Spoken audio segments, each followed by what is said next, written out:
వారాహి నవరాత్రుల సందర్భంగా 150 మంది ఋత్వికులతో సహస్ర చండీ మహాయాగం సంప్రదించండి.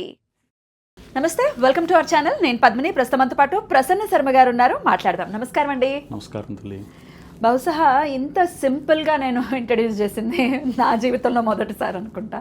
ఇంత సింపుల్గా ఎలా ఉన్నారండి? వేదం చదువుకుని అవన్నీ అక్కర్లేదు అని అనటం ఏమిటి అసలు?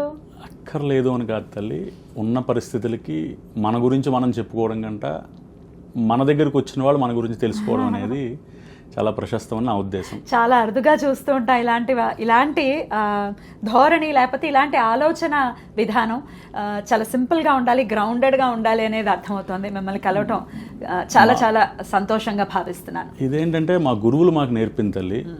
ఎంత ఎదిగినా ఒదిగి ఉండాలి అనేటువంటి పూర్వ పద్ధతి మా గురువులు మాకు అలా నేర్పారు.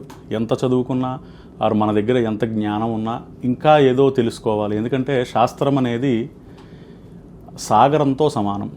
దాన్ని కొలమానం కొలిచేవారు ఇప్పటిదాకా సైంటిఫిక్గా కానీ ఆధ్యాత్మికంగా కానీ ఇప్పటిదాకా లేదు. ఎందుకు అంటే అది చాలా విశేషమైనటువంటిది.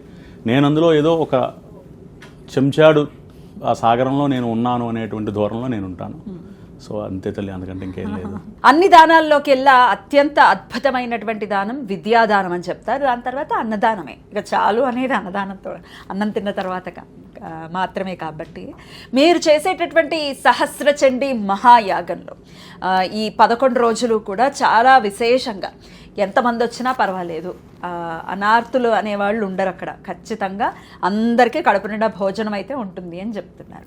ఎట్లా సాధ్యపడుతుంది? ఎంతమంది వస్తారో అవగాహన లేనప్పుడు ఇంకా అసలు నిత్యం ఆ పాకశాలలో అలా జరుగుతూనే ఉంటాయా ఏమిటి? అసలు అన్నదానం యొక్క విశేషం చెప్తూ మన అన్నదానానికి డొనేట్ చేద్దాం అనుకునే వాళ్ళ ఔత్సాహికులు ఉంటారు కదా, ఆ డొనేషన్ స్వీకరిస్తారా? ఇవన్నీ ఒక్కసారి చెప్పండి. నమస్కారం తల్లి. అయితే మన ఈ యొక్క సహస్ర చండీ మహాయాగంలో విశేషమైనటువంటి అన్నదానం అనకూడదు, అన్న సమారాధన, లేదంటే అమ్మవారి యొక్క అన్నప్రసాద వితరణ అని నేను సంబోధిస్తాను. శాస్త్రవచనం కూడా. ఎందుకంటే అది దానము కాదు, అమ్మవారి యొక్క ప్రసాదం అనేటువంటిది నా భావన.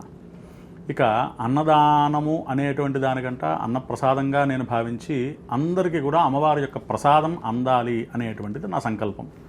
ఇక అది ఎంతమంది వస్తారు ఏమిటి అనుకుంటే దానికి కూడా తూర్పుగోదావరి జిల్లా నుంచి పిఠాపురం నుంచి ఈ యొక్క వంటవారిని సుమారు ఒక 50 మందిని నేను తీసుకొస్తూ ఉన్నానండి. ఎందుకు అంటే నా ఎస్టిమేషన్ ప్రకారం ప్రతి సంవత్సరం 3000 నుంచి 4000 మంది రోజు తినేవారు. ఏమిటి శతచండీకి వెంకటేశ్వర స్వామి ఆలయంలో చేసినప్పుడు 3000 నుంచి 4000 మంది తినేవారు ఒక రోజుకండి. ఇప్పుడు నేను అనుకునేది ఒక 5000 నుంచి 6000 మంది వస్తారు అనేటువంటిది నా అంచనా. అంటే ఇప్పుడు దారిని పోతూ అయ్యో అక్కడ ఏదో పూజ జరుగుతోంది తిందామనే వాళ్ళకి కూడా పెట్టేస్తారు. అందరికి ఎవరు వచ్చి అన్నమన్నా నేను పెడతా. నేను మధ్యాహ్నం 12 గంటలకు ప్రారంభం చేస్తా, 3-4 గంటల దాకా అన్నం పెడుతూనే ఉంటా. అది ఎంతమంది వచ్చినా సరే నేను సిద్ధంగా ఉన్నా.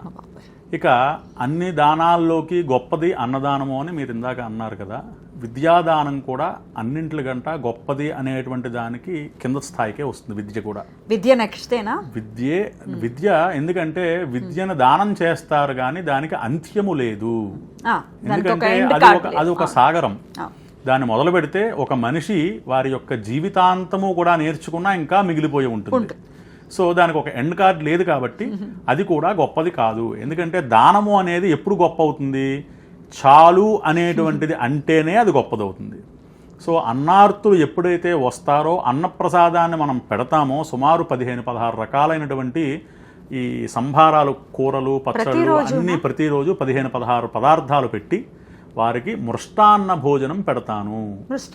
మృష్టాన్నం అంటే అన్ని రకాలైనటువంటి రుచులతో కూడినటువంటి అన్నము, దాన్ని మృష్టాన్నము అంటారు. పూర్వం దాన్ని మృష్టాన్న భోజనము, షడ్రసోపేత మృష్టాన్న భోజనము చాలా విన్నాం కదా. పంచభక్షాలు, పరవాన్నం, ఇవన్నీ. దాంట్లో ఏంటంటే చక్కగా చాలా విశేషంగా మన ఇంట్లో భోజనం కూడా అంతగంట, ఇంట్లో భోజనం గంట మంచిగా పెట్టారు అనేంత స్థాయిలో ప్రతి సంవత్సరం పెడుతున్నాం. దానికి సహకరించే వాళ్ళు ఉన్నారు. ఇంకొక విషయం ఏంటంటే ఈ యొక్క అన్న సమారాధనకు డొనేషన్లు ఇస్తాను అంటే పుచ్చుకోను, దానికి ఒకరే ఇచ్చేస్తానని నాకు మాట ఇచ్చారు. కాబట్టి నేను అన్నప్రసాదానికి ఎవరి దగ్గర ₹1 కూడా పుచ్చుకోను. అదేంటంటే మరి మేము ఏదో వచ్చాం కదా, చేసుకున్నాం కదా అంటే, మీరు ఇవ్వదలుచుకుంటే పూజా సామాగ్రికి ఇవ్వచ్చు, బ్రాహ్మణ దక్షిణలకు ఇవ్వచ్చు, ఇంకా ఇత్యాది క్రతువులకు ఇవ్వచ్చు. ఒక దాత మృష్టాన్న భోజనానికి హోమానికి సంబంధించినటువంటి ఆవు నెయ్యి ఎంత అవుతుంది? 3500 కేజీలు ఆవు నెయ్యి అవుతుంది తల్లి, 3.5 టన్నులు. ఇది కూడా ఒక ఆయనే ఇచ్చేస్తా అన్నారు. సో వాటికి అసలు నేను ఇంకొకరి దగ్గరికి వెళ్ళను, యాచించను. ఎందుకంటే వారు ఇస్తానన్నారు, ఫలితం వారికే కలగాలి. ఇంకొకరు వచ్చి నేను ఏదో ఇస్తానంటే ఫలితాలు అలా చీలిపోతే ఇష్టం లేదు నాకు. ఎందుకంటే ఒకరు ఇస్తారన్న సంకల్పం, ఎందుకంటే నేను చేసిన సంకల్పానికి అమ్మవారు ఎవరితోనో చెప్పించింది నాకు అది. సో అమ్మవారు వారిని చేయించుకోవడానికి నిర్దేశించేసిన తర్వాత నేను ఎవరిని దాన్ని చేల్చడానికి? సో దానికి కూడా నేను పుచ్చుకోను. అన్నదానానికి, అన్న సమారాధనకి నాకు వద్దు, ఒక దాతి ఇచ్చేస్తున్నారు. సరే, అయితే మిగతా క్రతువులకి ఎవరైనా ఇచ్చేదానికి, ఎవరైనా ఇవ్వదలుచుకుంటే నన్ను సంప్రదిస్తే నాకు ఏది అవసరం ఉందో అది చెబుతాను, వారు శక్త్యానుసారంగా దానికి ఇవ్వచ్చు. అద్భుతం. మరి ఇదే కాంటెక్స్ట్ లో చెప్పండి, ఇప్పుడు ఇవ్వటం అని అంటే అది కూడా భగవంతుడి కృప ఉండాలి. మనం దానం చేసుకునే యోగ్యత మన తలరాతన ఉండాలి. ఏదైతే ఇస్తామో మళ్ళీ తిరిగి పొందడానికి మనం అర్హులయ్యి ఉంటాం కదండి. ఖచ్చితంగా మన సంపాదనలో ఎంతో కొంత మనం దానం చేయవలసిందే, అది డ్యూటీ మనకి కదా. అయితే ఇది ఎలా ప్రాక్టీస్ చేయాలి, చేస్తే వచ్చేటటువంటి ఫలితం కూడా ఒకసారి శాస్త్రవచనం ఏమిటి అనేది చెప్పండి. శాస్త్రవచనం ఏంటంటే తల్లి, మనకి ఎంత అయితే అవసరం ఉందో భగవంతుడు దానికి మించి మనకి ఆ అర్జితం అంటే సంపాదన ఇస్తూ ఉంటాడు భగవంతుడు. ఎందుకంటే ఇప్పుడు సపోజ్ నేనున్నాను, నాకు సరిపోవట్లేదండి అని అంటూ అది పొరపాటు అండి. నేను చెబుతాను, మానవ శైలి ఏంటి? మన మానవ శైలి ఉండడానికి ఒక చోటు, తినడానికి భోజనము, కట్టుకోవడానికి బట్టలు, ఇవి బేసిక్ నీడ్స్. తర్వాత పిల్లలు, చదువులు, పరిస్థితి. ఇది మన వాళ్ళు ఏం చేస్తారంటే దీనికి మించి అవసరాలకు వెళ్ళిపోయి, నేను లగ్జరీగా ఉండాలి, నాకు చిన్నిల్లు సరిపోదు, పెద్దిల్లు కావాలి, నాకు చిన్న కారు సరిపోదు, పెద్ద కారు కావాలి, నాకు 1 కేజీ బంగారం కావాలి, ఇవన్నీ పెంచుకుంటూ వెళ్ళిపోతే ఏమవుతుందండి? అది ఈఎంఐల్లోకి వెళ్ళిపోతారు, అప్పుల్లోకి వెళ్ళిపోతారు, సంపాదించే సంపాదన సరిపోదు, ఒకరు కాకుండా భార్యాభర్తలు సంపాదిస్తున్నారు, ఇలా పెంచుకుంటూ వెళ్ళిపోతే ఎప్పటికీ అది సరిపోదండి ఎవరికి కూడా. కానీ భగవంతుడు ఏం చేశాడు? నీకు ఎంత కావాలో నిర్దిష్టం పెట్టి అది ఇస్తున్నాడు. దానికంట పైన దానం చేయడానికి కొంత ఇస్తున్నాడు. అంటే ఫర్ సపోజ్ ఒక 50,000 మనకు సరిపోతుందంటే మనకు 1,00,000 రూపాయలు జీతం ఇస్తున్నాడు భగవంతుడు. ఇచ్చేవాడు ఆఫీస్ వాడో, మేనేజరో, హెచ్ఆర్ఓ కాదండి, భగవంతుడు అక్కడ నిర్దేశించి ఇస్తున్నాడు. ఇచ్చేటప్పుడు 50,000 నీకు సరిపోతున్నప్పుడు మిగతా 50,000 పట్టుకుని నేను ఫిక్స్ చేసుకుంటాను, లేదా నా పిల్లలకి నేను ఫిక్స్ చేసేస్తాను అని మనం అనుకుంటున్నాం. కానీ శాస్త్రవచనం ఏంటంటే పైన ఇచ్చేటువంటిదంతా కూడా లేనివాడికి, అంటే వాడికి భగవంతుడు ఇచ్చే మార్గం కూడా లేని వాళ్ళు కొంతమంది ఉంటారండి.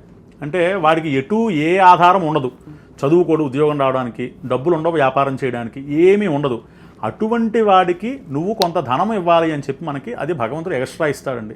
ఇది నేను చెప్పడం కాదు, సాక్షాత్తు కంచి పరమాచార్య స్వామి వారు ఆయన యొక్క విరచితంలో చెప్పబడి ఉందని ఆయన కథల్లో. ఎలా వెతుక్కోవాలి, వాళ్ళకి ఎలా ఇవ్వాలి? ఇప్పుడు ఇంకొక క్వశ్చన్, ఇందులో ఒక థాట్ ప్రాసెస్ ఉంటుంది. అలా గనక మనం ఇచ్చేస్తే లేజీనెస్ అనేది వచ్చేస్తుంది, ఎవరైనా ఇచ్చేస్తారులే అన్న థాట్ ప్రాసెస్ డెవలప్ అవుతుంది అని కూడా అంటారు. What is your opinion? దీనికి ఏంటంటే శాస్త్రం చెప్పింది తల్లి, దానికి కూడా దానములో దానము, పాత్రదానము, అపాత్రదానము అనేటువంటి 2 ఉన్నాయండి. పాత్రదానము అంటే ఎవరికి ఏ అవసరం ఉందో కనుక్కుని ఆ అవసరంకి మాత్రమే దానం చేయమని ఉంది శాస్త్రం.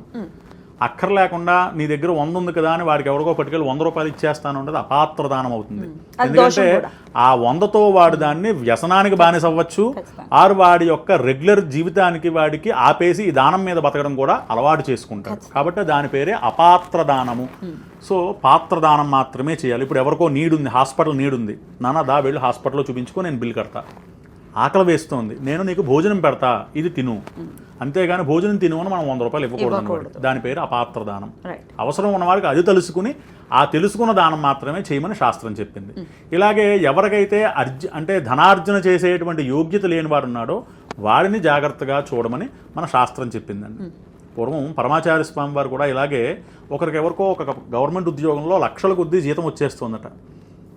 పెరియబా నాకు చాలా జీతం వచ్చేస్తుంది, నేను దీన్ని ఏం చేయాలి నాకు అర్థం కావట్లేదంటే ఆయన ఎక్కడో ఉండేటువంటి ఒక కుంభకోణంలో ఎక్కడో ఉండేటువంటి ఒక వేద పండితుడి పేరు చెప్పి ఆయన డబ్బులకు ఇబ్బంది పడుతున్నాడు, ప్రతి నెల ఆయనకి ఎంత పంపు అని చెప్పారట. అది పరమాచార్య స్వామి వారు సాక్షాత్తు పాత్రదాన అపాత్రదానాల గురించి ఆయనే చాలా సుస్పష్టంగా చెప్పడం జరిగిందండి.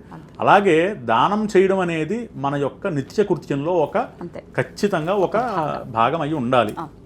ఈ ఉన్న దాంట్లో ఏంటంటే ఎందుకు ఏంటి అనేది మనకి ఆ సంకల్పం కలగాలి.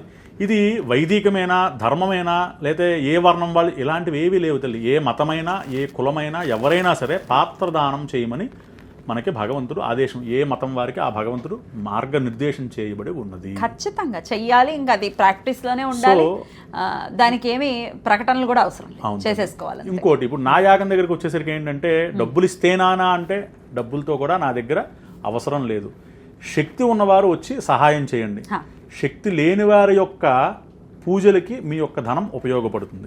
ఎందుకంటే సహాయాన్ని ఏదైనా నాకు కావాల్సింది డబ్బు రూపేణా నాకేం అవసరంలా. నన్ను ఎవరైనా సంప్రదించినట్లయితే ఇగో నాకు ఫలానా ద్రవ్యం కావాలి తెచ్చిపెట్టండి, లేదా ఇగో ఇంతమంది బ్రాహ్మణుల్లో ఎంతమందికి మీరు దక్షిణ ఇవ్వగలరో ఇవ్వండి, అప్పుడు నేను క్లియర్గా చెప్పడం జరుగుతుంది. అంతేగాని ఏదో వాళ్ళు ఏదో ఇచ్చేసారు నేను ఏదో పుచ్చేసుకున్నాను అన్నట్టుగా నేనైతే తీసుకోను. దానికి కూడా కొంత నేను ఒక మార్గ నిర్దేశం చేసేసుకుని ఉన్నాను. ఎందుకంటే ధార్మికంగా చేసేటువంటిది ఈ కార్యక్రమం. సో ఏంటంటే నాకు ఇది కావాలి అంటాను, అది తెచ్చిపెట్టండి, లేదా పలానా చోట దొరుకుతుంది వెళ్ళి తెచ్చివ్వండి అంటాను, అది తెచ్చివ్వండి. అంతే తప్ప డబ్బులు కట్టి నేను కార్యక్రమంలో కూర్చుంటాను అనేటువంటి మార్గం లేదు.